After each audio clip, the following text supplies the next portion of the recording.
안녕하세요. 저는 올해 45살 남자입니다. 회사에서 일을 하고 있는데 모르는 번호로 전화가 왔습니다. 전화를 받자 처음 듣는 목소리의 남자가 저보고 아내 이름을 들먹이며 얘기했습니다. 나 미진이 사랑하는 사람입니다. 미진이와 만나기 시작한 지 3년째고 우리는 서로 사랑하고 있습니다. 그런데 미진이가 마음이 약해서 차마 가정을 버리지 못하네요. 이 정도 만나면 남편 되는 사람이 알아서 눈치채고 물러날 줄 알았는데 어쩜 이리 모르고 사는 겁니까? 눈치가 없는 겁니까? 자기 아내한테 관심이 없는 겁니까? 어떻게 자기 아내가 매주 다른 남자를 만나고 오는데 3년이 돼도 모르고 있어요? 저는 일하다 말고 이게 뭔가 싶었습니다. 아내한테 애인이 있다니요? 그것도 3년이나 만난 애인이 있다니 아무리 생각해도 너무 말도 안 되는 소리다 했지요. 진짜 애인이라고 쳐도 상간남이 전화가 와서 내가 네 아내 애인이라고 얘기하는 게 이게 상식적으로 말이 안 되는 소리 같아. 순간 이거 신종 사기 전화구나 했습니다. 개인정보 빼가서 내 전화기에 있는 가족들 전화번호로 내 가족인 척 친척인 척 하는 사기 전화가 많다고 하더니 이것도 그 비슷한 종류의 스팸이라고 생각했던 거지요. 그래서 저는 야, 너 뭐야? 너 보이스피싱이지? 했더니 그 남자가 아주 신경 거슬리게 웃더니 전화를 끊어버렸습니다. 저는 기분이 아주 찝찝하고 더러웠지만 그냥 그렇게 끊는 걸 보니 스팸님 맞나보다 생각하고 털어버렸습니다. 그리고 그날 저녁 아내한테 가서 당신 애인 있어? 당신 애인이 전화 왔던데? 나 미진이 애인이라고 했더니 아내가 그게 무슨 말이야? 무슨 말도 안 되는 소리 했습니다. 그래서 제가 당신이 그렇게 얘기할 줄 알았어. 나도 똑같이 얘기했어. 무슨 말도 안 되는 소리냐고 내가 보이스피싱이지 하니까 웃으면서 전화를 끊어버리대. 요즘 스팸 무서워. 내 개인정보는 대체 어디서 빼가서 사기를 치는 거야. 정신 바짝 차리고 살아야 돼 했더니 그러니까 모르는 전화 받지 마. 요즘은 전화만 잘 못 받아도 개인정보 다 빼간다잖아. 암튼 빨리 끊어 다행이지 뭐야 하더군요. 그래서 저는 참 별일 다 했다. 앞으로는 모르는 번호 아예 안 받아야겠다 했지요. 그리고는 그 전화는 잊었습니다. 제 입장에서 봤을 때 정말 말도 안 되는 소리였으니까요. 그 전화를 받고 일주일 뒤 모르는 번호로 또 전화가 걸려왔습니다. 가만 보니 일주일 전에 걸려왔던 그 번호 같더군요. 그래서 저는 보이스피싱이라 생각하고 전화 끊어버렸고 며칠 후 또 전화가 걸려오기에 아 이거 진짜 끈질긴 놈이네 하고 또 전화를 끊어버렸지요. 저는 혹시나 실수로 이 전화를 받게 될까봐 보이스피싱이라고 번호도 입력해 놓았습니다. 그런데 그 보이스피싱이 장난이 아닌 겁니다. 똑같은 번호 비슷한 시간대에 하루에 한 통씩 전화가 걸려오는 겁니다. 요즘 보이스피싱은 원래 이런 식으로 하는 건가, 원래 이렇게 끈질긴가 싶었지요. 그런데 아무리 생각해도 보이스피싱 치고는 한 사람한테 너무 공을 들인다는 생각이 들었습니다. 그것도 이미 보이스피싱인 것을 눈치챈 사람한테 이렇게까지 하는 건 좀 이상하다 싶었지요. 끝도 없이 전화가 오는 것도 이상하고 비슷한 시간대에 전화가 오는 것도 이상하고 진짜 뭔가 있나라는 생각이 들더군요. 그 사람 전화가 보이스피싱이 아니라면 아내한테 진짜 애인이 있다면 그 사람이 진짜 아내 애인이라면 믿을 수도 없고 믿고 싶지도 않았지만 불가능한 일은 아닌 것 같았습니다. 그 후로 저는 아내를 유심히 살펴봤습니다. 그런데 아내는 평소와 같았습니다. 아침이 되면 다 같이 아침을 먹고 아이는 학교로 저와 아내는 일터로 나갔습니다. 아내는 아이를 낳고 나서 경력 단절로 일자리를 구하기 힘들어 옷가게에서 일을 했는데 아이도 챙기고 저녁도 해야 한다며 낮에 몇 시간만 일을 한다고 하더라고요. 그래서 돈은 별로 많지 않지만 돈을 많이 버는 것보다 가족들 챙기는 게 더 중요한 것 같다며 아이가 어린이집에 다니기 시작할 때부터 5년째 그 일을 하고 있습니다. 아내의 하루는 늘 일정했고 제가 퇴근하기 전에는 꼭 집으로 들어와 저녁을 준비했고 저녁 먹고 나면 아이 공부를 봐주고 설거지를 하고 아이가 잠들고 나면 저와 함께 시간을 보냈습니다. 평일에는 오늘 하루 종일 서 있어서 피곤하다며 그냥 잠들 때가 많지만 주말에는 꼭 저와 달콤한 시간을 가졌습니다. 아내는 바람이 날 이유도 없었고 전혀 바람 피우는 사람 같지도 않았습니다. 아내가 다른 남자와 바람이 났다고 하기에는 우리 집은 너무나 평온했습니다. 그런데 계속 걸려오는 전화에 기분이 찝찝한 건 어쩔 수 없었습니다. 그러다 며칠 잠잠한가 했는데 보이스피싱이라고 입력된 번호로 전화가 또 걸려왔습니다. 저는 전화를 받을까 말까 하다가 이게 뭔지 진짜 보이스피싱이 맞는지 확인은 한번 해봐야겠다 싶었습니다. 그래서 전화를 받았지요. 처음에 받았을 때는 별 생각 없이 받아서 몰랐는데 다시 받아보니 이 사람이 한 전화는 공중전화 같았습니다. 내가 전화를 받으니 통화하기 진짜 힘든 사람이구만. 이제야 전화 받아요? 지금까지 정말 내가 헛소리했다고 생각한 모양이네. 그런데 오늘은 전화 왜 받았어요? 가만 보니 아내가 바람피는 것 같죠. 하더군요. 당신 뭐야? 뭐하는 사람이야? 했더니 나 당신 아내 애인 당신보다 더 당신 아내를 사랑하는 사람입니다. 하더군요. 이거 미친 사람 아니야? 야, 너 뭐야? 너 왜 자꾸 이따위 전화하고 그래? 이유가 뭐야? 너 이거 내 번호도 아니지? 더 이거 공중전화에서 전화하는 거잖아. 이거 완전 사이코패스 아니야? 지금 뭐 하자는 수작이야? 저도 모르게 소리를 쳤습니다. 왜 나한테 화를 내요? 화를 내려면 당신 아내한테 화를 내야지. 나는 당신 아내가 다른 남자와 바람이 났다는 거 얘기해주는데 고마워해야 하는 거 아닌가? 그렇게 속고 살면 완전 호구지. 정말 모르는 거예요? 그냥 적당히 눈 감아주고 모른 척 하는 거예요? 했습니다. 이거 완전 또라이 아니야? 너 지금 나 협박하는 거야? 내 말이 사실이면 공중전화로 하지 말고 나하고 만나. 아내하고 3자 대면에서 사실인지 협박인지 확인해보자고. 만나면 3자 대면에서 사실이면 그때는 당신 아내하고 헤어질 건가? 그게 약속하면 내가 앞에 나타나지. 순간 뭐라고 할 말이 없었습니다. 만약 3자 대면에서 저 사람 말이 사실이라면 진짜 내 아내가 제 남자 애인이라면 갑자기 아내와 헤어진다는 것은 상상도 할 수 없는 일이었습니다. 그래서 제가 말했습니다.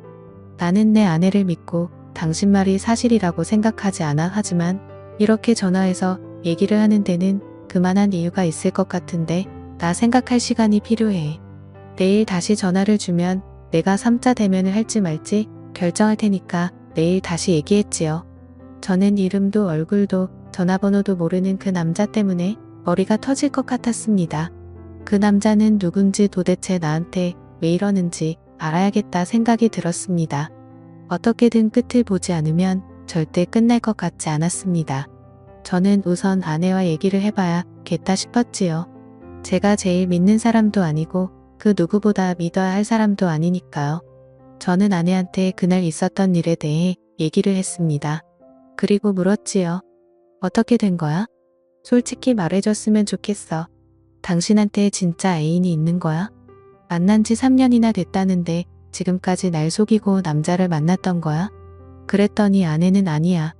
애인이라니 무슨 말도 안 되는 소리야. 내가 왜 애인이 필요해? 내가 무슨 애인이 있다고 그래? 어떤 미친 인간이 그런 얘기를 한 건지 모르겠는데 이름도 모르고 얼굴도 모르는 사람 얘기를 믿겠다는 거야? 나를 믿어야지. 나 정말 그런 거 없어. 그래 나도 당신을 믿어. 그런데 그 사람이 그러는 데는 이유가 있을 거잖아. 누군지 정말 몰라? 누군지 짐작하는 사람도 없어? 물었더니 아내 눈빛이 살짝 흔들리는 것 같았습니다. 그래도 아내는 그 남자에 대해서는 입을 열지 않았습니다. 그럼 나 한 가지 부탁이 있어. 당신 전화기 한번 보자.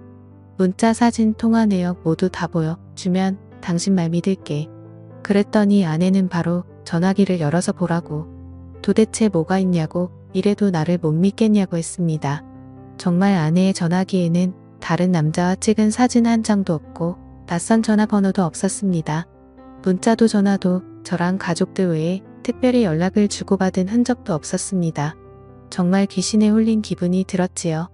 아내는 절대 애인 같은 건 없다는데 그 남자는 끝까지 자기가 아내 애인이라고 하니 기가 막힐 노릇이었습니다. 솔직히 이제는 누구 말이 진짜인지 누가 나를 속이고 있는 건지 판단할 수도 없었습니다. 당연히 아내를 믿어야지 싶다가도 도대체 밖에서 무슨 짓을 하고 다니기에 이상한 사람한테서 전화가 오나 아내가 의심스럽기 시작했습니다. 저는 밤새도록 한숨도 잘 수가 없었습니다. 우선 그 사람을 만나지 않는 이상 답은 나올 것 같지 않았습니다. 그렇다고 그 남자가 내거는 조건을 무조건 받아들이고 아내와 선자 대면을 할 수도 없었습니다. 어떻게 할까 수도 없이 생각하고 또 생각했죠. 저는 그 남자가 비슷한 시간에 전화하는 공중전화 위치를 확인해 보기로 했습니다. 저는 114 홈페이지로 들어가서 그 남자의 공중전화 번호를 찍었습니다. 도로명 주소와 함께 지도에 정확한 위치가 표시되었습니다. 그곳은 우리 집에서 40분 정도 떨어진 곳이었습니다. 그 남자가 내일 다시 전화하기로 했으니 분명 내일 비슷한 시각에 그 남자는 저에게 전화를 할 것이고 저는 현장으로 가서 그 남자를 붙잡고 이판사판 어떻게든 결론을 내기로 했습니다. 늘 전화가 오는 시각은 12시에서 1시 사이. 저는 회사로 출근했다가 조퇴를 하고 그 남자가 전화하는 공중전화로 갔습니다. 저는 근처 커피숍에 앉아서 그 남자가 전화하길 기다렸습니다.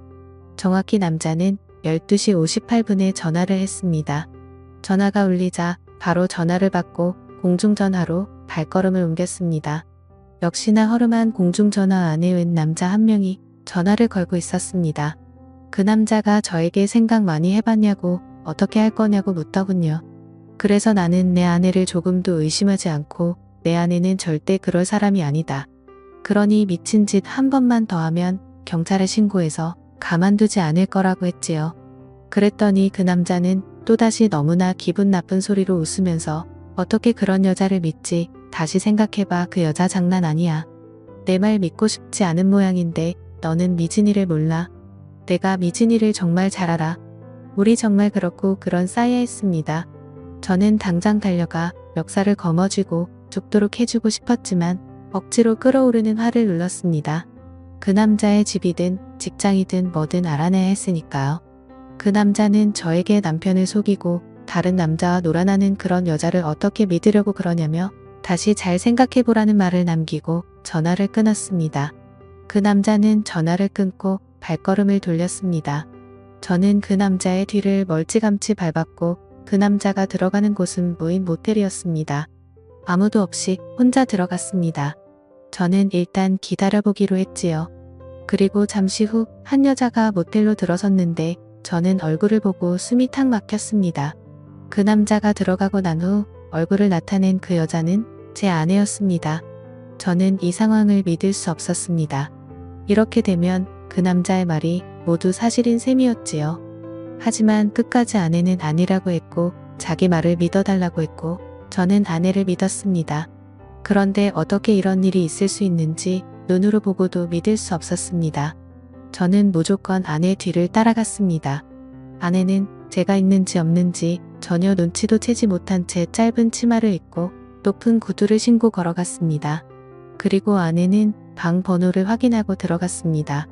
아내가 방으로 들어서고 문이 닫히기 전에 저는 발로 문을 고정시키고 방문을 열어 젖혔습니다. 아내와 제 눈이 마주친 순간 죽은 사람이 살아 돌아오기라도 한 듯 아내는 소스라치게 놀라며 그 자리에 주저앉아 버렸습니다. 당신이 여기 어떻게? 아내는 차마 말을 잇지 못했고 그 남자는 올 것이 왔다는 듯 특히 당황하지 않았습니다. 저는 아내를 붙잡고 소리쳤습니다. 이게 어떻게 된 일이야? 아니라고 했잖아. 나 당신을 믿었어. 그런데 이게 뭐야? 지금 이 시간에 당신이 왜 여기 있어? 왜 여기 있냐고 나한테 전화한 저놈이랑 왜 여기 있어? 진짜 저놈 애인이라도 되는 거야? 저놈 말이 다 맞아. 그런 거야? 내가 미친 사람처럼 소리를 쳤다. 아내는 내가 묻는 말에는 대답하지 않고 저 인간이 전화했어.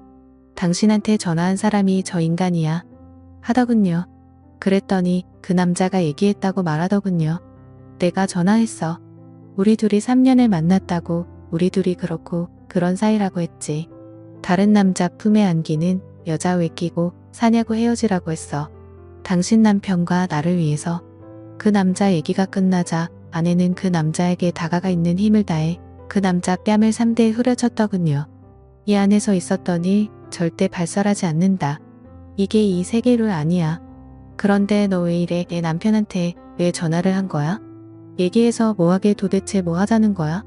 도대체 왜 그랬냐고 아내가 울고 불고 소리쳤습니다. 자꾸 만나다 보니 내가 좋아져서 너를 사랑하게 돼서 그래서 다른 남자하고 공유하고 싶지 않아서 왜 그러면 안 돼. 그러니까 내가 이중생활 그만하라고 했잖아. 그만하고 그냥 나랑 살자고. 이 남편하고도 헤어지고 그냥 나랑 살자고 몇 번이나 말했어. 일 그만두면 내가 버는 이 돈 몇 배로 준다고 내가 얘기했잖아. 그 남자 말이 끝나기도 전에 아내는 그 남자 뺨을 한 대 더 올렸습니다. 나 아이가 있다고 몇 번을 말했어? 내가 비록 여기에 돈 벌러 나왔지만 가정은 깨고 싶지 않다고. 나는 내 남편도 사랑하고 내 아이도 사랑해. 그러니까 우리 사이는 여기까지라고. 돈을 받고 만나는 사이? 그 이상도 아니라고 했잖아. 그런데 왜 이래? 왜 이렇게까지 하는 건데? 내가 절대 안 된다고 했잖아. 그럼 나는 언제까지 너를 다른 남자들하고 공유해야 하는데? 왜 내 마음을 몰라주는 거야? 나 정말로 더 사랑해. 진짜 사랑한다고 둘이 대화하는 꼴을 보고 있자니 피가 거꾸로 솟는 것 같았습니다. 저는 모텔 안에 있는 TV 쓰레기통 탁자 다 집어던져 버렸습니다. 아내는 그동안 돈을 받고 이딴 짓을 하고 있었던 겁니다. 저한테는 옷가게에서 일한다고 해놓고 아내는 이곳으로 출근을 했던 겁니다. 저 대단한 회사는 아니지만 중견 기업에 다니고 있고 한 달에 400만 원 정도 월급 받고 있습니다. 보너스, 휴가비, 교통비는 별도로 받고요. 저 지금까지 일하면서 한 푼도 안 쓰고 아내한테 그 월급 다 가져다 주고 저는 필요한 만큼 아내한테 돈 받아서 썼습니다. 필요한 돈이라고 해봐야 가끔 쓰는 술값, 친구, 친척들 경조사비 정도였지 저는 별다른 취미도 없어서 돈을 많이 쓰는 스타일도 아니었습니다. 딸 하나 키우고 우리 셋이 살면서 대단히 넉넉하지는 않아도 충분히 살 수 있는 돈이었습니다. 그래도 아내가 옷가게 나간다고 할 때는 잠깐 나가서 일한다니까 아무래도 조금이라도 보탬이 되면 생활이 훨씬 나아지니까 그러라고 했던 겁니다. 그런데 아내는 지난 5년간 저를 속이고 남자들을 만났으며 그것도 몇 명을 VIP로 정해놓고 마치 애인 만나는 것처럼 만나고 있었고 그 중에 의사, 은행원, 언론인 등 여러 명이 있었는데 은행에 다니는 이 남자는 40이 되도록 결혼하지 않고 있다가 아내를 만난 후 아내에게 목을 메었던 겁니다. 저는 아내에게 물었습니다. 왜 이랬냐고요. 이렇게 돈 벌지 않아도 먹고 사는 듯 부족하지 않은데 왜 이렇게까지 돈을 번 거냐고요. 그랬더니 아내는 처음에는 전화 통화만 하는 일인 줄 알고 시작했다고 했습니다. 그런데 전화방을 하다 보니 자연스레 만나게 되고 만나다 보니 단골이 생기고 돈이 생기더랍니다. 하루에 적어도 30만 원 많이 벌 때는 100만 원씩 벌다 보니 도저히 이 일을 그만둘 수 없었다고 하더군요. 그래서 제가 그랬지요. 당신은 지금 내 앞에서 돈 핑계를 대고 있지만 진짜 이유는 돈이 아닌 것 같아. 이 일이 참 적성에 맞아 보여. 내가 몰랐네.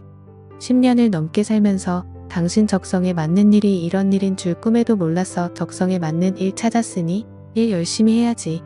앞으로 열심히 이곳에 드나들면서 열심히 돈 벌어봐. 조금이라도 젊었을 때는 이렇게 돈 벌고 나이가 들면 또 다른 장소를 찾아 헤매면서 돈을 벌게 되겠지. 나는 여기까지고 내 딸하고 당신도 여기까지야. 그 더러운 짓으로 내 아이를 만들고 우리 가족을 위한답시고 음식을 마르지 마. 토할 것 같아. 그리고 당신이 연락하는 단골들 이름과 연락처 내놔. 안 그러면 당신 죽을 때까지 내 딸 얼굴 못 볼 줄 알아. 그렇게 아내는 저에게 세컨폰을 건넸고 아이에게는 죽을 때까지 비밀로 해달라고 했습니다. 그래도 딸 앞에 부끄러운 줄은 아는 모양이었습니다. 세컨폰을 보니 안내의 바깥 행적이 그대로 다 나타나 있었습니다. 다른 전화기로 연락을 하고 있었으니 아내의 전화기는 깨끗할 수밖에 없었던 겁니다. 저는 저에게 연락한 그놈을 상대로는 전화통화 내역과 연결책을 잡아 소송을 걸었고 다른 사람들도 전화 연락 문자 주고받은 증거들을 모아서 소송을 걸었습니다. 그리고 그 사람들 주소를 알아내 한 명 한 명 집으로 찾아가 당신들 남편이 대낮에 뭘 하고 다니는지 다 알려주었습니다. 고상한 척 좋은 아빠, 좋은 남편인 척하면서 당신들 남편 어떻게 살고 있는지 한번 보라고요. 낮에 열심히 회사에서 일하는 척하면서 돈을 뿌리고 다니는 사람들이다. 그런데 당신들은 남편이 뭐하고 다니는지 꿈에도 생각지 못했을 거다. 대낮에 모텔 드나드는 당신네 남편들 잘 살피고 관리 잘 하시라고 얘기하고 나왔습니다. 그 이후 아내는 미안하다부터 시작해서 절대 앞으로 그러지 않겠다는 말까지 수도 없이 용서를 빌었지만 저는 도저히 아내를 받아들일 수 없어서 아내와 결국 헤어졌습니다. 아내는 돈 버는 게 무슨 죄냐고 악을 썼지만 저는 그렇게 돈 버는 것은 죄라고, 특히 가족들에게는 용서받지 못할 죄라고 얘기해주고 그 후로 연락을 끊었습니다. 그 일이 있은 지 1년이 넘었지만 저는 그 충격이 너무나 커서 지금도 자다가 벌떡 일어나지만 나와 딸을 위해서 최대한 잊으려고 노력하고 있습니다.